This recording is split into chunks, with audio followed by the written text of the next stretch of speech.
Pemirsa, sehari pasca kebakaran yang terjadi di permukiman padat penduduk di Manggarai, Jakarta Selatan, korban kebakaran sudah menempati sejumlah posko pengungsian. Meski begitu, masih banyak warga yang memilih bertahan di sisa puing-puing bangunan rumah mereka yang terbakar.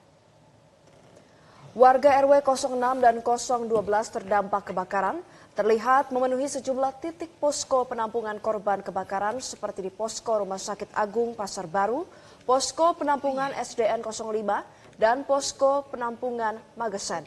Meski demikian, beberapa warga memilih untuk bertahan di puing-puing sisa bangunan rumah mereka untuk memantau agar tidak ada lagi titik api yang dapat menyebabkan kebakaran susulan. Pemerintah Provinsi DKI Jakarta bersama beberapa lembaga dan organisasi masyarakat juga sudah turun langsung untuk membantu warga terdampak kebakaran. Namun masyarakat meminta agar pemerintah dapat memberikan bantuan tambahan, terutama untuk kebutuhan obat-obatan, balita dan pakaian untuk korban kebakaran.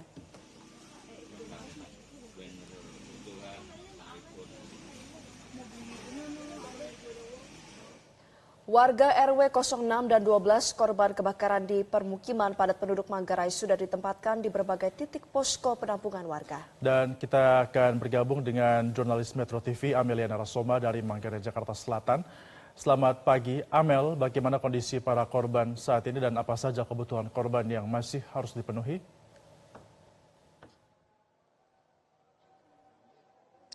Selamat pagi, Febrian dan juga Valerie. Sekarang pada saat ini saya ingin menjelaskan terlebih dahulu, saya sudah berada di salah satu titik posko pengungsian dari korban kebakaran di RW 06 dan juga RW 12, yaitu yang berada di SD 05 Manggarai, tepatnya di Lapangan Merah. Anda dapat melihat sekarang di belakang saya juga sudah ada tenda yang didirikan oleh pihak BPBD, dan di sini nanti ada dua tenda lainnya berwarna biru yang sudah didirikan oleh pemerintah Provinsi DKI Jakarta. Nah, terkait dari bagaimana kondisi para pengungsi yang sudah dibawa ke titik-titik posko ini, tentu mereka sudah diberikan penanganan yang maksimal, tentunya dari berbagai lembaga, organisasi masyarakat dan juga pemerintah Provinsi DKI Jakarta yang sudah menyediakan berbagai fasilitas kesehatan, air bersih dan juga toilet portable untuk memenuhi kebutuhan dari masyarakat. Namun memang meski demikian kalau kita menganggap bantuan ini sudah berjalan secara maksimal, memang ada di salah satu titik posko lainnya, tepatnya di posko Magesen, ini masih belum bisa dimasuki oleh beberapa fasilitas lainnya seperti fasilitas kesehatan, karena memang tadi siang ketika bantuan tersebut ingin disalurkan di bagian posko Magesen ini masih ada mobil pemadam kebakaran yang belum keluar sehingga bantuan tersebut belum bisa tersalurkan. Jadi dalam hal ini Febrian dan juga Valerie, ada 3 ataupun 4 titik posko yang dapat kami sebutkan yang digunakan untuk membantu dalam menampung dari korban kebakaran yang menjadi korban sehingga rumah mereka pada saat ini pun tidak bisa ditinggali. Itu ada di posko utama yaitu di Pasar Baru ya, Pasar Raya, Rumah Sakit Agung. Ini posko utama yang memang jumlah tenda dan juga fasilitas yang diberikan itu lebih banyak. Bahkan tadi ada fasilitas dari Badan Amil Zakat Nasional ataupun Basnas dan juga PMI. Ada juga pemberian air bersih, bahkan fasilitas kesehatan juga ambulans yang telah disediakan untuk memenuhi kebutuhan dari para pengungsi. Lalu di titik kedua tadi ada di Magesen yang memang masih banyak hal yang harus kita tambahkan. Nanti akan saya sebutkan apa saja poin yang masih dibutuhkan oleh masyarakat. Lalu yang ketiga ini ada di SDN 05 Manggarai, yaitu di Lapangan Merah, dan ada di Masjid Asobani. Nah, di masjid ini tadi itu berada di RW 12, tempat di mana memang para masyarakat ataupun korban dari kebakaran ini ditampung. Dan juga di sini lebih fokus untuk menerima lansia yang sudah sakit-sakitan. Nah, untuk mengetahui lebih lanjut apa saja yang dibutuhkan dan ada rencana apa terkait penampungan di SDN 05 Manggarai ini, sudah bersama saya LMK RW 12 Pak Subarjo. Bapak mungkin boleh bergeser sedikit ke sebelah kiri, agak mundur sedikit Bapak, lihat kamera. Selamat pagi Bapak. Selamat pagi Mbak. Baik. Boleh Bapak mungkin dijelaskan apa saja yang sudah disediakan untuk masyarakat di SDN 05 Manggarai ini Pak? Betul. Sebetulnya masyarakat di sini yang terletak ada tenda sementara di SD 05 Manggarai ini sebetulnya terutama yaitu pengobatan. Tapi sini dari pengobatan juga perlu dari fasilitas lainnya seperti untuk balita juga perlu. Balita. Ya, suatu contoh susu dan popok atau pepes gitu, selimut. Ya, itu yang perlu diutamakan karena walaupun cuaca begini kita sendiri siapa tahu nanti sesuatu akan berubah gitu.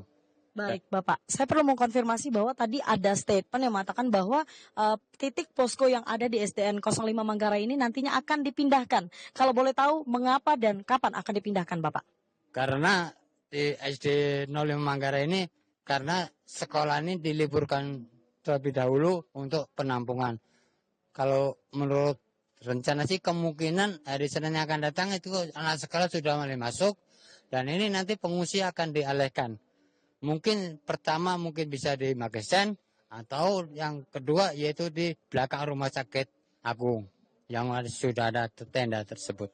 Baik, Bapak terima kasih banyak Bapak. Ya, dan juga pemirsa tadi itulah bagaimana kesaksian dari Bapak Supaco mengenai apa saja yang dibutuhkan oleh para pengungsi di sini dan memang nanti rencananya para pengungsi yang ada di SDN 05 Manggarai ini akan dipindahkan karena berlanjutan bahwa memang terkait proses belajar mengajar di SD 05 ini diliburkan selama 5 hari karena memang adanya penggunaan fasilitas sekolah sini untuk menampung korban kebakaran sehingga nanti ketika memasuki minggu depan pekan depan di hari Senin akan kembali berlangsung KBM tersebut dan pengungsi ini akan kembali dialihkan ke Pasar Agung dan juga Rumah Sakit Agung di Pasar Baru maksud saya dan juga di Magesen karena memang masih banyak tempat yang bisa digunakan di sana. Meski demikian tadi saya sempat mewawancarai dari beberapa warga yang ada di RW 06 maupun RW 012 mereka mengatakan bahwa kebutuhan seperti kebutuhan balita, obat-obatan seperti paracetamol, lalu obat untuk pusing, untuk masuk angin maupun minyak angin pun masih sangat diperlukan serta susu untuk rentan umur 1 hingga 3 tahun juga selanjutnya popok berukuran S hingga XXL itu masih sangat diperlukan dan warga masih menerima uluran tangan dari pemerintah tentunya untuk membantu memenuhi kebutuhan mereka yang pada saat ini masih sangat minim tentunya. Juga tadi saya sempat memasuki RW 012 di mana tadi di berserakan puing-puing bekas kebakaran tersebut ada banyak sekali warga yang memilih untuk tinggal di sana dikarenakan mereka masih ingin memantau apakah nantinya akan ada api susulan yang muncul karena juga tadi sempat saya melihat ada sepercik api yang masih bisa saya temukan di lokasi tersebut dalam artian di sini mereka masih berstatus waspada agar tidak terjadi kebakaran susulan mendatang dan memang sejauh ini hal-hal yang diperlukan oleh masyarakat terkait obat-obatan juga kebutuhan untuk balita juga pakaian dalam juga untuk pakaian bayi yang memang hingga saat ini mereka belum mendapatkan apapun. Karena sebelumnya ketika meninggalkan rumah masing-masing mereka tidak sempat membawa barang berharga ataupun barang seperti perlengkapan untuk bayi ataupun perlengkapan diri sendiri karena mereka memilih untuk menyelamatkan diri terlebih dahulu. Untuk sementara sekian laporan dari saya Valerie dan juga Febrian kembali ke studio. Terima kasih jurnalis Metro TV Amelia Narasoma atas informasi Anda. Selamat kembali bertugas. Jelajahi cara baru mendapatkan informasi. Download Metro TV Extend sekarang.